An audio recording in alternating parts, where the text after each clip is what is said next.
Estamos en el set de entrevistas conversando con actores de esta jornada. Uno de ellos, Jorge de León, procurador de Derechos Humanos, con quien conversamos con Alejandro y Gustavo. No hubo conflicto en los municipios en los cuales se había previsto el apocalipsis. Afortunadamente, hasta el momento. Siempre teníamos esa expectativa de que luego que venga el conteo y estén los resultados, que siempre está esa posibilidad. Pero afortunadamente no, salvo el tema de que poca afluencia, pero de ahí sí, poca afluencia, a pesar de que era elección local. Segunda vuelta. Sí, digamos, sí se esperaba, porque no había interés en el interior del país de elegir sus poderes locales, pero se esperaba un poquito más. Ahora me decía recién alguien del tribunal que la segunda vuelta anterior creo que hubo un 60% de participación. Hoy no sé si vamos a llegar al 50%, pero a pesar de eso, con mucha calma, con mucha responsabilidad, y falta ahora que si hay inconformidades, que lo hagan a través de los mecanismos legales y nos olvidemos ya de la violencia y la confrontación. ¿Y donde se repitieron las elecciones, no tienen ustedes alguna denuncia en concreto? No, ninguna denuncia. Santa Catarina Mita, por ejemplo, que era uno de los temas. Sí, no tenemos ningún reporte de ningún hecho. Algunas personas que llegaban a presentar denuncias, que tenían temor de que habían algunos vehículos, pero lejos de eso, en realidad nada, afortunadamente hasta el momento. Jorge, las denuncias que recibió la oficina suya entre la primera y la segunda vuelta relacionado con procesos electorales, ¿qué tantas fueron y en qué línea iban? ¿Qué pasó con ellas después de que las escucharon allí con ustedes? Tuvimos en la primera vuelta aproximadamente 130 denuncias. Como 6 u 8 de ellas tenían que ver con nuestra labor de poder mediar o de tratar de interceder ante algunas autoridades. Las demás, pura comisión de hecho delictivo, fueron remitidas, como manda la ley del procurador, a la fiscal general, a la fiscalía general. ¿Hechos delictivos como qué? Hechos delictivos relacionados con el tema electoral, delitos electorales. Se hablaba mucho de acarreo, de que se había pagado por el voto, que se estaban tomando fotografías. Bueno, de hecho ayer me parece se condenó, se sentenció a una señora que había tomado una fotografía, y entiendo que la pena fue de 2 años.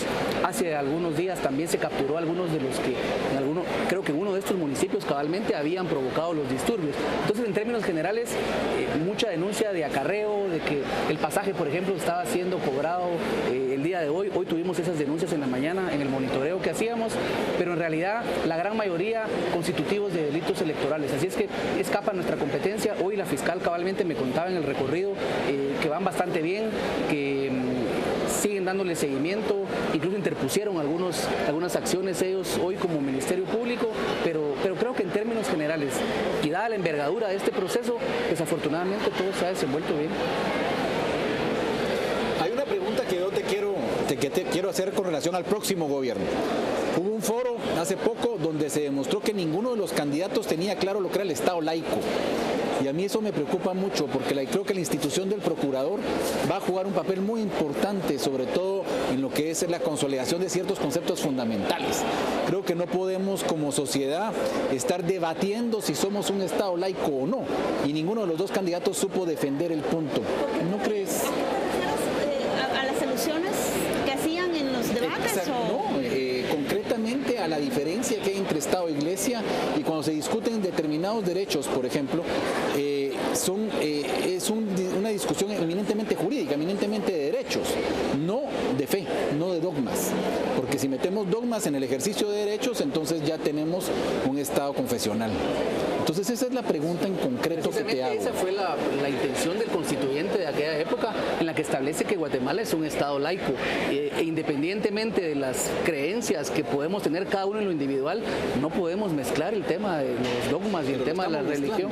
De hecho, en el foro, yo poco tiempo después del foro puse un tuit diciendo que Guatemala es un Estado laico, y es peligroso. Además hemos tenido algunos antecedentes de no muy gratos recuerdos en los que se ha mezclado. Hay gente que se ha sentido incluso inspirada por un ser superior, y creo que debemos ser muy claros, respetando las creencias y las religiones de cada quien, pero Guatemala es un Estado laico, y en ese sentido, como bien decías, la discusión debe ser eminentemente jurídica, y es importante que quien asuma o quien salga ganador el día de hoy lo tenga sumamente claro y se olvide de una mezcla de cuestiones religiosas con el desenvolvimiento de un Estado. Es que aquí en Guatemala el problema es que las fronteras nunca han estado muy claras.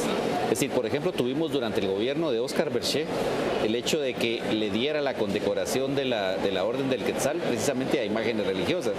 Y luego, bueno, ahora, más recientemente vemos el caso de Sandra Torres diciendo que si gana va a instaurar un día de oración nacional.